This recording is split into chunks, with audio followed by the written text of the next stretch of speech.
أنا جاتلي فكرة يا كوكي. عايز مني إيه؟ عايز مني إيه؟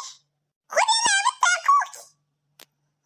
لا مش جاية، أنا قاعدة بتفرج على التلفزيون. تعالى أنت كلمني. أنت بطلتي مفيش احترام لأخوكي الكبير. أنت قاعدة متعيطي كده ليه؟ البطلة في المسلسل بتموت.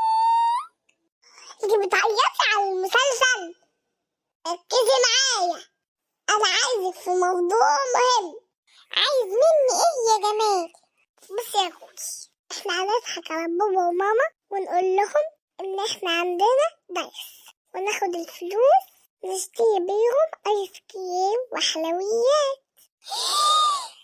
نهارك أبيض يا جمال، عايز نكذب على بابا وماما وأقول لهم إن عندي درس وأنا ما عنديش؟ يا إيلان تعالي بسرعة. يا لهوي. نعم يا كوكي، عايزة إيه يا حبيبتي؟ نجري بسرعة يا جمال. رايح فين يا جمال؟ والله لا هسيبك.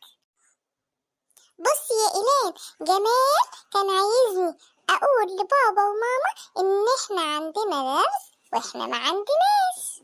معقول يا جمال؟ آسف يا إيلان. تعالوا يا حبايبي اقعدوا، هقول لكم حاجة. مش إحنا مؤمنين ومسلمين يا جمال؟ أيوة طبعا يا إيلان. طب أنت عارف إن الرسول عليه الصلاة والسلام قال إن ممكن يكون المؤمن يعمل أي تصرف غلط، لكن مش ممكن أبدا يكون المؤمن كذاب. ولو أنت يا جمال عايز تكذب على بابا وماما عشان عايز تجيب حاجة حلوة، ليه ما تجربش تقول لهم الحقيقة؟